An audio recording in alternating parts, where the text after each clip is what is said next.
وہ بھی ساتھ انشاءاللہ شامل ہوگی۔ اللہ رب العزت نے ارشاد فرمایا والمحصنات من النساء الا ما ملکت ایمانکم، اور حرام ہیں شوہردار عورتیں مگر کافروں کی عورتیں جو تمہارے ملک میں آ جائیں۔ ایک تو یہ چیز ہے۔ دوسرا فرمایا کہ اپنے مالوں کی عوض انہیں تلاش کرو، یعنی نکاح کرنے سے پہلے ان کا حق مہر انہیں دے دو، اور جن عورتوں کو نکاح میں لانا چاہو ان کے بدے ہوئے مہر انہیں دو۔ اور احناف کے نزدیک یہ ہے کہ نکاح کی ابتدا ہی میں، یعنی نکاح سے پہلے ہی حق مہر کو طے کرنا یہ ضروری ہے۔ یعنی یہ شرط ہوگی کہ نکاح مہر حق مہر اتنا دینا نہ دینا وہ ایک بات کی بات ہے، لازم ہے۔ یعنی عورت کے پاس یہ حق حاصل ہے کہ وہ اگر شوہر کو یہ کہے کہ میرا حق مہر دو تو دینا پڑے گا، اس کے باوجود وہ ٹچ نہیں کر سکتا۔ بہرحال یہ منعقد ہوگا، یعنی نکاح کے اندر یہ جو ہے وہ لازمی چیز ہے، واجب ہے حق مہر کی ادائیگی، اور اس کو ڈسکس کرنا یہ بھی ضروری ہے۔ آج کل کے دور کے اندر نا بدقسمتی سے اگر یہ کہا جائے تو یہ غلط نہیں ہوگا کہ بلکہ جو ہمارے اساتذہ ہوتے تھے وہ بھی یہ کہتے تھے، وہ کہتے سن کہ ساری زندگی لنگ گئی، داڑیاں چھٹیاں ہو گئیاں، لوگوں کو صرف ایک جگہ تے شریعت یاد آئی جہاں لڑکی کا حق مہر کا مسئلہ ہے۔ اور حقیقت بات ہے، میں نے اپنی زندگی کے اندر کوئی 50 سے 60 نکاح پڑھائے ہوں گے، اور 90% ایسا ہی ہوتا ہے۔ ہاں، ایک دو جگہ ایسا ہوا کہ وہ حق مہر اسے دیا گیا تو خوشی ہوئی کہ نہیں یار واقعی اتنا بچی کا حق ہونا چاہیے، اتنا حق مہر اسے ملنا چاہیے۔ مطلب نکاح کا معاملہ ہو، اس کی زندگی کا سب سے بڑا ایک کہنے کہ اچیومنٹ ہے نکاح، شادی، یہ بندے کا ایک زندگی کا ایک کہنے کہ بڑا اہم ایک فیسٹیول ہے۔ تو اس کے اندر بھی وہ بندہ جو ہے وہ یہ سمجھے کہ ٹھیک ہے جی بس کوئی گل نہیں رہ رہے، 5000 گھنٹے نہیں ٹپنا، جو مرضی ہو جائے۔ یعنی کہ یہی ایک معاملہ رہ گیا جہاں لوگوں کو شریعت یاد ہے، اس کے علاوہ پتہ نہیں کیا کچھ کر دیا، وہاں کسی کو شریعت یاد نہیں، بلکہ ادھر دعا ہو رہی ہوتی، نال ادھر روٹی کھلتی گانے لگ رہے ہیں۔ ہم دعائیں مانگ رہے ہیں اس کی زندگی کی، ہم دعائیں مانگ رہے ہیں کہ ازدواجی زندگی بہتر رہے، ہم دعائیں کر رہے ہیں کہ اللہ اس سے نیک صالح اولاد ملے، تے ماں پیو نے جو بیاہ ہوا نہیں، نکاح ہوا تے نال ہی گانے لوائے۔ تو اس لیے یہاں شریعت یاد آئی کہ جی لڑکی کے حق مہر کا مسئلہ ہوا، تو اس لیے اس چیز کو بھی مد نظر رکھا جائے کہ ہم نے اس چیز کو سامنے رکھنا ہے کہ جب ہاں اگر دوسری بات یہ ہے کہ جو حق مہر کا معاملہ ہو وہ لڑکی کے سپرد ہونا چاہیے، وہ ڈسکشن ہونی چاہیے، خاندان جب بیٹھے ہوں ڈسکس ہونا چاہیے، لیکن پوچھا عورت سے جانا چاہیے کہ تو دس یہ حق تیرا ہے، حق کسی کا ہے، ڈسکس کوئی اور کر رہا ہے اور طے کوئی اور کر رہا ہے، کم از کم ایک تفاہم سے پوچھو، ہو سکتا ہے کہہ دے جو تسی کہہ دے وہی ٹھیک، لیکن اس کو یہ اس چیز کی خوشی ہو کہ ہاں یار واقعی میں نے پوچھا دیا نا کم از کم۔ اور میں ذاتی طور پر بھی اگر کوئی مجھ سے پوچھتا تو یہی مشورہ دیتا ہوں کہ یہ چونکہ حق عورت کا ہے لہٰذا اسی سے پوچھا جائے کہ تم حق مہر کتنا ہے۔ ٹھیک ہے، یہ ضروری ہے بات کہ حق مہر جو ہوگا وہ اس وقت کے عرف کے اور خاندان کی نوعیت کے حساب سے ہی ہوگا، ایسا نہیں ہوگا کہ ہم کڑی کے 1 کروڑ روپیہ لینا تو 1 کروڑ عرف میں جائز ہی نہیں ہے، نہ ہے، شاذ و نادر کہیں ایسا ہو، الا ماشاءاللہ کوئی ایک آدھا نکاح ایسا ہو، مگر نہ جو روٹین میں چلتا ہے ٹھیک ہے 25,000 30,000 40 50 1 لاکھ تک بھی ہے، چلتا ہے ٹھیک، تو لیکن یہ ہے کہ یہ اس سے پوچھا جائے۔ تو شوہر والی بیوی ایسی عورت جس کا شوہر موجود ہو، اس کا آگے نکاح یہ جائز نہیں، یعنی یہ نہیں ہو سکتا جب تک اس کا شوہر موجود ہے۔ آگے فرمایا اللہ نے وَاعْبُدُوا اللَّهَ وَلَا تُشْرِكُوا بِهِ شَيْئًا، اللہ کی بندگی کرو اور اس کا شریک کسی کو نہ ٹھہراؤ۔ وَبِالْوَالِدَيْنِ إِحْسَانًا، ماں باپ سے بھلائی کرو، وَبِذِي الْقُرْبَىٰ، رشتہ داروں سے، وَالْيَتَامَىٰ یتیموں سے، وَالْمَسَاکِینِ محتاجوں سے، وَالْجَارِ ذِي الْقُرْبَىٰ پاس کے ہمسائے، وَالْجَارِ الْجُنُوبِ اور دور کے ہمسائے، والصاحب بالجنب کروٹ کے ساتھی ساتھ والے، وابن السبیل اور راہی، یعنی ان کے ساتھ سٹیپ کے لحاظ سے سٹیپ بائی سٹیپ ان کے ساتھ اس نے سلوک کرو، ٹھیک ہے، اللہ کی عبادت، والدین کے ساتھ اس نے سلوک، رشتہ دار، یتیم، محتاج، ہمسائے، دور کے پاس کے، کروٹ کے ساتھی اور راہی، وما ملکت ایمانکم اور اپنی باندی اور غلام، یہ ہے اسلام، کہ اس نے یہ نہیں کہا کہ چلو وہ تو چلو ٹھیک ہے رشتہ دار ہیں اور سارے ساتھ رہتے ہیں اور میل جول ہے، سارے معاملات ہیں، باندی غلام تو چلو وہ تو نوکر ہی رہتا ہے، لیکن ایسا نہیں ہے، اسلام نے کہا نہیں، حق ان کا بھی ہے، زیادتی ان کے ساتھ بھی ہوگی تو یہ اس پر مواخذہ بھی ہوگا،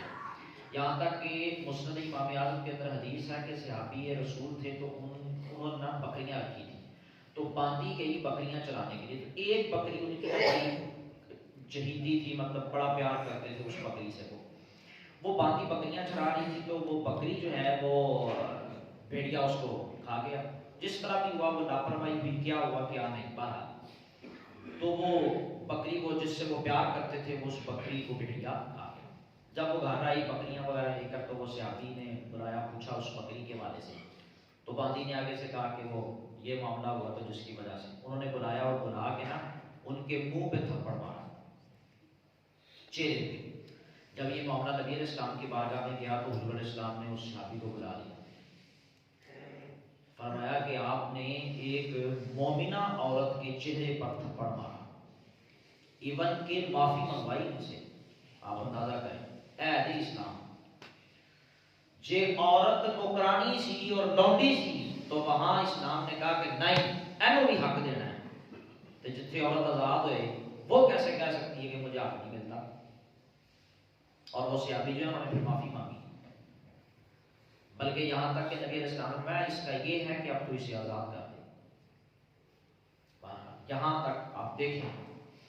اس کے بعد میں یا ایھا الذین آمنوا لا تقربوا الصلاۃ، اے ایمان والو نماز کے قریب نہ جاؤ، کب؟ وانتم سکارا، جب تم نشے کی حالت میں، ایسا مطلب ہے کہ یہ کہ ادھی گل نہیں پڑھنی، پوری پڑھنی چاہیے، جب میں نے پڑھا نا اے ایمان والو نماز کے قریب نہ جاؤ، تسی فٹ ہوتے دیکھا ہے، پتہ نہیں کی ہو گیا، اس کا مطلب یہ ہوا کہ جب آپ آدھی بات کریں گے اور آدھی بات کر کے اگلے کو بات بتا رہے ہوں گے تو اس میں ہو سکتا ہے کہ اس کے مائنڈ میں آئے گی ہے کہ گل ہوگی، تو بات پوری کرنی چاہیے، وَأَنْتُمْ سُكَارَىٰ، کب نماز کے قریب نہیں جانا؟ جب تم نشے کی حالت میں، اس کا شان نزول دیکھیں، شان نزول اس کا یہ ہے کہ حضرت عبد الرحمن بن عوف نے ایک جماعت صحابہ کی دعوت کی، اس میں کھانے کے بعد شراب پیش کی گئی، اور اس وقت شراب حرام نہیں تھی، اس کا حکم نہیں آیا تھا حرمت کا، اور بعض ایسے تھے جنہوں نے پی لی کیونکہ اس وقت تک شراب حرام نہ ہوئی تھی، پھر مغرب کی نماز پڑھی گئی، امام جو تھے وہ نشے کی حالت میں تھے، تو انہوں نے قل یا ایھا الکافرون، اس کے بعد لا پڑھنا چھوڑ دیا، لا اعبد ما تعبدون، تو لا چھوڑ دیا، نشے میں تھے، خبر ہی نہ ہوئی، معنی فاسد ہو گئے، اس پر یہ آیت نازل ہوئی اور انہیں نشے کی حالت میں نماز پڑھنے سے منع فرما دیا، تو مسلمانوں نے نماز کے اوقات میں شراب کو ترک کر دیا، اس کے بعد شراب بالکل حرام کر دی گئی۔ اس سے مسئلہ کیا اخذ ہوتا ہے؟ کہتے ہیں کہ اس سے ثابت ہوا کہ آدمی نشے کی حالت میں کلمہ کفر زبان پر لانے سے کافر نہیں ہوگا۔ نمبر 1، جب نشے کی حالت میں ہو، اسے ہوش ہی نہیں ہے، ایسی کنڈیشن، چاہے وہ شراب کا نشہ ہو یا کسی اور چیز کا ہو، یعنی عقل موف ہو گئی، اس کا ساتھ نہیں دے گی، اس کو پتہ ہی نہیں ہے میں کہاں کھڑا ہوں، کیا کر رہا ہوں۔ طلاق کے اندر بھی ہم یہی کہتے ہیں، ایسے تو بندہ کہہ رہا ہوتا نا میں غصے ہی دیتی، طلاق ہوئی غصے سے، خوشی میں کبھی طلاق نہیں ہوئی، ٹھیک ہے جی، ادھر سے بندہ بیوی کو سے محبت کی بات کر رہا ہو اور ساتھ طلاق دے دے، ایسا کبھی ہوا ہے؟ غصے میں ہی ہوتی ہے، لیکن ہم یہ کہتے ہیں کہ ایسا غصہ جو عقل کو زائل کر دے، ایسی سچویشن میں طلاق نہیں ہوگی، ٹھیک ہے، تو انہوں کے میں پتہ لگا کہ سامنے بڈھی بیٹھی جی ہوتی عقل ہی زائل سی تھے، اب دیکھیں نا غصے میں طلاق آپ دے رہے ہیں، ٹھیک ہے، آپ کو کیسے پتا کہ بیوی ہے سامنے؟ یہ مطلب تھوڑی عقل سلامت سی کہ ہاں طلاق بیوی کو ہی دی جاتی ہے، ماں کو نہیں دی جاتی، تو اس کا مطلب یہ ہے کہ عقل سلامت تھی، ٹھیک ہو گئی۔ اچھا، تو یہاں بھی یہی فرمایا گیا کہ نشے کی حالت تھی، چونکہ عقل زائل تھی اور خبر ہی نہیں ہوئی، تو پھر انہوں نے اس طرح پڑھ دیا۔ لہذا اس پر کفر کے حوالے سے معاملہ نہیں ہوا، اور نہ ہی نبی علیہ السلام نے، بلکہ مخاطب کیا گیا یا ایھا الذین آمنوا، اے ایمان والو۔ اور دوسری سچویشن یہ ہے جہاں پر آپ پر شریعت کا قلم نہیں اٹھے گا، وہ ہے جی آپ پر گن پوائنٹ سے آپ پر کوئی کہا جائے کہ آپ نے یہ جملہ کہنا ہے، چاہے وہ جملہ حد کفر تک پہنچ جائے۔ اس میں دو چیزیں، ایک ہے فتویٰ، ایک ہے تقویٰ۔ تقویٰ یہی کہتا ہے کہ جان بھی چلی جائے تو کلمہ کفر نہ بولا جائے، ٹھیک ہو گئے، لیکن فتویٰ یہ کہتا ہے کہ اگر جان بچانی ہے تو بچا سکتے ہیں، آپ کے پاس اختیار ہے، آپ چاہیں تو کلمہ کفر بول سکتے ہیں لیکن دل سے نہیں، صرف زبان سے، ٹھیک ہو گئے۔ اور آپ یہ بھی جانتے ہو کہ میں نہ بولا تو واقعی گولی مار دینی، یہ بھی سچویشن ہے۔ اگر آپ کو پتا ہے کہ نہیں صرف تبدیل آ رہے ہیں اور کچھ نہیں کر سکتا، ویسے ایک مسئلہ بیان کر رہا ہوں، ضروری نہیں کہ ایسا ہو،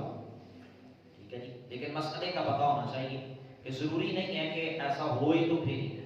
تو اگر آپ کو یہ لگے کہ وہ واقعی ہی ایسا کر دے گا جو وہ کہہ رہا ہے، کہ یعنی کہ اگر میں نے یہ کلمہ کفر نہ بولا تو اس نے واقعی مار دینا ہے، تو پھر ایسی سچویشن میں آپ کے لیے اجازت ہے، لیکن بہرحال تقوی کی بنا پر دیکھا جائے تو نہیں بھی ہے۔ آگے چل کر اللہ رب العزت نے ارشاد فرمایا وما ارسلنا من رسول الا ليطاع باذن اللہ، اور ہم نے کوئی رسول نہ بھیجا مگر اس لیے کہ اللہ کے حکم سے اس کی اطاعت کی جائے۔ ولو انہم اذ ظلموا انفسهم جاءوک فاستغفروا اللہ، اور اگر جب وہ اپنی جانوں پر ظلم کریں تو اے محبوب تمہارے حضور حاضر ہوں تو پھر اللہ سے معافی چاہیں، واستغفر لهم الرسول، اور رسول ان کی شفاعت کریں، لوجد اللہ توابا رحیما، تو ضرور اللہ کو وہ توبہ قبول کرنے والا مہربان پائیں گے۔ قرآن مجید نے یہ واضح کر دیا کہ جے تسی حضور دی بارگاہ جا کے معافی منگو اپنے گناہوں کی، تو یہ سمجھ لیں کہ ضرور اللہ جو ہے وہ آپ کی توبہ کو قبول کرے گا، ٹھیک ہے جی۔ اور اس حوالے سے ایک عرابی تھے، نبی علیہ السلام کی وفات کے بعد، ظاہری وصال کے بعد، وہ عرابی حضور کی بارگاہ میں حاضر ہوئے اور روزے کی جو خاک ہے قبر مبارک کی وہ اپنے سر پہ ڈالی اور عرض کرنے لگے یا رسول اللہ، جو آپ نے فرمایا ہم نے سنا، جو آپ پر نازل ہوا اس میں یہ آیت بھی ہے وَلَوْ أَنَّهُمْ إِذْ ظَلَمُوا، یہی والی آیت پڑھی انہوں نے، اور کہا کہ بے شک میں نے اپنی جان پر ظلم کیا اور میں آپ کے حضور اللہ سے اپنے گناہ کی بخشش چاہتا ہوں، اس لیے میں حاضر ہوا ہوں۔ تو قبر سے ندا آئی کہ تیری بخشش کی گئی، یعنی کہ اتنے جا کے معافی منگنا، ٹھیک ہے جی، ورنہ تو بندہ یہاں پر بھی معافیاں مانگ سکتا ہے، سب کچھ کر سکتا ہے، لیکن بیت اللہ شریف کے سامنے کھڑے ہو کر، ٹھیک ہے جی، کعبہ اللہ شریف کی زیارت کر کے، جس کی زیارت کرنا بھی عبادت، ٹھیک ہے، وہاں کھڑے ہونا اور حضور کی بارگاہ میں حاضر ہو کے روضہ رسول کے سامنے کھڑے ہو کے اتھے جو دعا منگن دی چاہ سے وہ اتھے نہیں ہے، بھلے بندہ جو مرضی کر لے، جتنے مرضی نیک اعمال کر لے، وہاں جا کے، ٹھیک ہے جی، کعبہ اللہ شریف کو دیکھ کے روضہ رسول کے سامنے کھڑا ہو کے گنبد خضرا کی زیارت کر کے اور پھر اپنے دل کے اندر یہ تصور باندھ کے دعا کرے، اس کا مزہ ہوتا ہے۔ تو قرآن مجید نے واضح کر دیا کہ اگر آپ حضور کی بارگاہ میں جا کر پھر اگر آپ معافی مانگتے ہیں تو پھر پکی بات ہے کہ اللہ ضرور آپ کی توبہ کو قبول فرمائے گا، لوجد اللہ توابا۔ آگے فرمایا من یطع الرسول فقد اطاع اللہ، جس نے رسول کا حکم مانا بے شک اس نے اللہ کا حکم مانا، کہ جی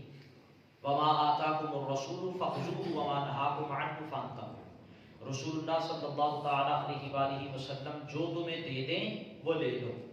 اور جس سے منع کریں اس سے منع کرو۔ اے نبی علیہ السلام نے جس کو جو دے دیا وہی اس کے لیے دین ہے، پاویں وہ کول 5 نمازاں نہیں نہ پڑھیاں گئیاں، حضور نے فرمایا تو 2 ہی پڑھ، تو میں جانا تے میرا رب جانے، تو 2 ہی پڑھ، تیرے واسطے وہ 2 ہی بات ہو جائے۔ اے دین، اس کو کہتے ہیں اختیارات، دین میں، اسلام میں، شریعت میں اختیار، حالانکہ اور کسی کو نہیں اور نہ کبھی ہو سکتا ہے، صرف یہ اختیار نبی علیہ السلام۔ سونا پوری دنیا کے مردوں کے لیے حرام ہے جو مسلمان ہے، کوئی بھی مرد ہے نا، مسلمان ہے، مومن ہے، سب کے لیے ایک ہی حکم ہے کہ سونا وہ نہیں استعمال کر سکتے، گولڈ۔ لیکن ایک صحابی کو خود حضور نے فرمایا کہ ایران فتح ہوگا اور وہاں کے بادشاہ کے سونے کے کنگن تمہیں پہنائے جائیں گے، اور پہنائے گئے، جائز۔ تو اس لیے کسی ایک کے لیے کوئی انفرادیت ہو جائے کہ یہ کام باقی سب نے نہیں کرنا، آپ نے کرنا ہے، دنیا کے سارے مسلمان مردوں کے لیے یہی تھا کہ وہ ایک وقت میں 4 نکاح کر سکتے ہیں، اگر وہ انصاف کرے. مولا علی کے لیے فرمایا نہیں، جب تک فاطمہ زندہ ہے نکاح نہیں کر سکتا، نہیں کیا. یہ انفرادیت ہے. آگے چل کر ایسی کنڈیشن کہ جس کے اندر فرمایا قصر نماز ہے، تو اس حوالے سے فرمایا خاص طور پر جہاد کے موقع پر، یعنی جس وقت جو ہے وہ کافروں کے ساتھ جنگ ہو رہی ہے، تو ایسی کنڈیشن کے اندر جو نماز پڑھنے کا طریقہ ہے وہ قرآن مجید کے اندر بیان کیا گیا. امامت کے حوالے سے ہاں گھروں میں نماز پڑھنے والے خاص طور پہ ان کے لیے ایتھے بھی کیا جا سکتا سی چلو ٹھیک ہے گھر جا کے نماز پڑھ لو، میں نہیں. اور اس سے ایک تو جماعت کی فضیلت واضح ہوتی ہے نمبر 1، اور نمبر 2 نماز کی فرضیت اور فضیلت بھی واضح ہوتی ہے کہ جے جنگ وچ دی نماز جڑی ہے نا وہ معافی نہیں ہے، تو یدی پارکس پہ کوئی جنگ ہی نہیں لگی ہوئی، پھر یہاں پہ کیسے معافی ہو سکتی ہے؟ ٹھیک ہوگا جی. جنگ میں نماز پڑھنے کا طریقہ بتایا گیا کیا کہ جو اگر زیادہ مسئلہ ہے تو پھر ہتھیار بھی آپ ساتھ رکھیں، اور یہ مستحب ہے، لکھا ہوا ہے. کہتے ہیں کہ اگر آپ کو کسی قسم کا خوف ہو تو آپ وہ ہتھیار جو کچھ بھی ہے آپ کا سیلف ڈیفense ہے، جو کچھ بھی ہے آپ اسے ساتھ بھی رکھ سکتے ہیں، رکھ کے پڑھیں نماز. اور جب اس طرح کا معاملہ ہو آپ دفاع بھی کریں اپنا، لیکن نماز کی معافی نہیں. اور کربلا کا معاملہ تھا تو تب بھی امام حسین نے یہ واضح کر دیا کہ بھائی نماز کی معافی نہیں جو ہے ہمیں جو ہے وہ سر پہ تلوار بھی لٹک رہی ہے، نماز پڑھنی ہے. آگے فرمایا ان الصلاۃ کانت علی المؤمنین کتابا موقوتا، بے شک نماز مسلمانوں پر وقت باندھا ہوا فرض ہے، یعنی اس کا مقرر وقت ہے، اس وقت میں ہی نماز کو ادا کرنا ہے. جب وقت ختم نماز بھی گئی، قضا ہو جائے گی پھر وہ قضا ہی پڑھنی. لیکن نبی علیہ السلام نے بخاری مسلم کی متفق علیہ حدیث ہے، حضرت عبداللہ بن مسعود اس حدیث کے راوی ہیں، عرض کی یا رسول اللہ کی بارگاہ میں سب سے محبوب ترین عمل کون سا ہے؟ حضور علیہ السلام نے فرمایا نماز کو اس کے وقت پر ادا کرنا. ٹھیک ہے جی، سب سے پسندیدہ عمل اللہ کی بارگاہ تو نماز کو ادا کرنا وقت پر. اچھا آگے جا کر فرمایا جو منافقین کے حوالے سے تھا، فرمایا کہ یہ جو منافق ہے جب وہ نماز کے لیے کھڑا ہوگا تو ہارے دل سے، یعنی بالکل جو ہوتا نہیں بالکل اگیا ہوتا ہے بندہ کہ میں پڑھا تو نکلا. یہ منافق کی روش کو بیان کیا گیا یہاں پہ کہ منافق جب نماز کے لیے کھڑا ہوتا ہے تو ایسے یا تو یہ چیز یراؤن الناس، دوسرا لوگوں کو دکھانے کے لیے، ٹھیک ہوگا جی. اور منافق کے حوالے سے اس رکوع کے اندر جو ہے وہ کافی بتایا گیا، فرمایا گیا مذبذبین بین ذالک، بیچ میں ڈگمگاتے ہیں منافق. اور کیسے ڈگمگاتے ہیں؟ لا الہ ہؤلاء ولا الہ ہؤلاء، نہ ادھر کے نہ ادھر کے. کیسا کلام ہے قرآن، کیسی گفتگو کا انداز ہے، اور سمجھانے کا فلسفہ کیسا ہے قرآن کا. اور آگے چل کر فرمایا یا ایھا الذین آمنوا لا تتخذوا الکافرین اولیاء، اے ایمان والو کافر کو دوست نہ بناؤ. ہائی تو 6ویں سپارے چکے آنا ہے، وہ تو کافی ڈیٹیل سے آئے گا نا، پورا رکوع اس حوالے سے. یہاں سے فرمایا اچھا نہیں بنانا دوست کس کو؟ من دون المؤمنین، دوست بنانا ہے مسلمان کو، مسلمان کے علاوہ کوئی ہمارا دوست نہیں ہے. یہ واضح کر دیا اسلام اور قرآن نے. اور منافق کے حوالے سے فرمایا ان المنافقین فی الدرک الاسفل من النار، بے شک منافق دوزخ کے سب سے نچلے طبقے میں. ولن تجد لهم نصیرا، اور تو ہر کس ان کا کوئی مددگار نہ پائے. لیکن ایک شک باقی رکھی، فرمایا الا الذین تابوا، مگر وہ جنہوں نے توبہ کر لی، واصلحوا، اور سنور گئے، اپنے آپ کو سنوارا انہوں نے، واعتصموا باللہ، اللہ کی رسی کو مضبوطی سے تھاما، واخلصوا دینہم باللہ، اور اپنا دین خالص اللہ کے لیے کر دیا. پھر منافقت ختم ہو گئی، انہوں نے کہا نہ بس اسلام میں آگے. فرمایا ان کے لیے ثواب ہے، فاولئک مع المؤمنین، تو یہ مسلمانوں کے ساتھ ہیں. اگر توبہ کر لی ہے اور اپنی اصلاح کر لی ہے، نیک اعمال شروع کر دیے ہیں اور اپنا دین خالص کر لیا ہے، فرمایا وہ مسلمان نے. وسوف یؤتی اللہ المؤمنین اجرا عظیما، اور قریب اللہ مسلمانوں کو بڑا ثواب عطا کرے گا. آگے چھٹا پارہ ہے، چھٹے پارے کی ابتدا میں حضرت عیسیٰ علیہ نبینا علیہ الصلوۃ والسلام کے حوالے سے فرمایا کہ وما قتلوه وما صلبوه، نہ انہوں نے قتل کیا عیسیٰ علیہ السلام کو، چونکہ جو مسیح ہیں عیسائی ہیں ان کا یہ عقیدہ ہے کہ عیسیٰ علیہ السلام کو صلیب دیے گئے تھے، تو قرآن کہتا ہے ہمارا یہ عقیدہ اور ایمان ہے کہ وما قتلوہ، نہ وہ قتل کیے گئے، وما صلبوہ، اور نہ انہیں سولی دیا گیا، ولکن شبہ لہم، بلکہ ان کے لیے ان کی شبیہ کا ایک بنا دیا گیا۔ مختصر سے عرض کر دیتا ہوں، عیسیٰ علیہ السلام کو انہی کے جو حواری تھے انہوں نے قید میں ڈالا تھا، اور مقصد ان کا یہی تھا، مقصد یہی تھا کہ انہیں جو ہے وہ سولی دیا جائے۔ ہوا یہ کہ وہ جو بندہ پکڑ کے لے کے جا رہا تھا نا، جس نے قید میں ڈالا عیسیٰ علیہ السلام کو، جب وہ اندر لے کے گیا تو اندر جاتے ہی فوراً ہی جو ہے وہ اللہ رب العزت کے حکم سے وہ جو لے کے گیا تھا نا، اس کی شکل بالکل وہ ساری جسامت پوری کی پوری عیسیٰ علیہ السلام کی طرح ہو گئی، اور عیسیٰ علیہ السلام کو وہیں سے اللہ نے آسمان پہ اٹھا دیا۔ وہ جب سولی دینے کے لیے دروازہ انہوں نے کھولا، اندر دیکھا تو ایک ہی بندہ سی، اور اس کی شکل بالکل عیسیٰ علیہ السلام کی طرح۔ اس نے بڑا کہا کہ میں وہ نہیں تو میں یہ نہیں، انہوں نے کہا نہیں، تو پکڑ کے اس کو تو سولی دے دیا۔ اس کے بعد پھر عیسائیوں کا یہ عقیدہ ہو گیا کہ عیسیٰ علیہ السلام کو سولی ہی دیا، اور آپ کو جو صلیب کا جو نشان ہوتا ہے وہ بھی اسی وجہ سے ہوتا ہے کہ وہ ان کا یہ عقیدہ ہے کہ عیسیٰ علیہ السلام کو سولی ہی دیا گیا۔ لیکن ہمارا جو ایمان اور عقیدہ اور قرآن نے جو فرمایا کہ ایسا نہیں ہے۔ اس کے بعد اسی چھٹے پارے کے اندر انبیاء علیہ السلام کا بھی ذکر فرمایا گیا۔ پھر اس کے بعد سورۃ المائدہ ہے۔ مائدہ عربی کے اندر دسترخوان کو کہتے ہیں۔ اس سورت کے اندر ایک دسترخوان کا ذکر ہے جو آگے 7ویں پارے میں آ رہا ہے۔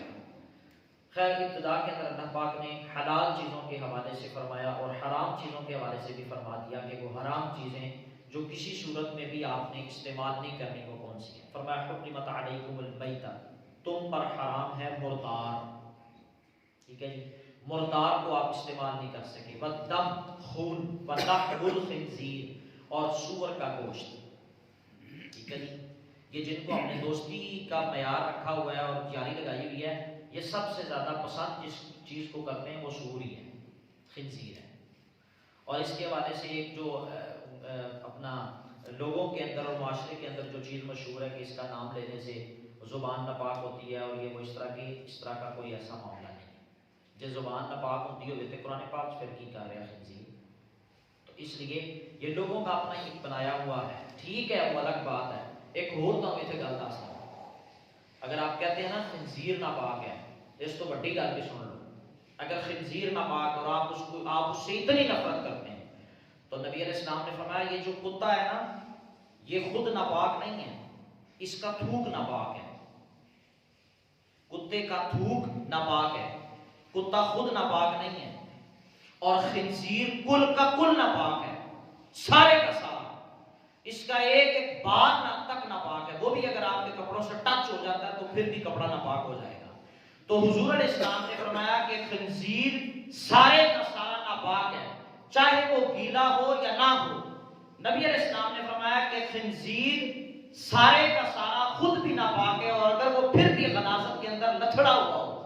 سارے کا سارا پیشاب اور غلاظت میں لتھڑا ہوا ہو، فرمایا وہ اتنا برا نہیں ہے اگر تمہارے جسم سے ٹچ کر جائے جتنا برا تمہارے جسم سے کسی عورت غیر محرم کا جسم ٹچ کر جائے۔ آپ اندازہ کریں ہم کتنی نفرت کرتے ہیں غیر محرم سے۔ نفرت کا مطلب یہ ہے کہ اس سے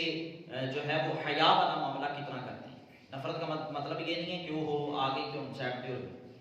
یا یہ چیز ہی ایسی ہے کہ جو نجس ہے، یہ مطلب نہیں ہے۔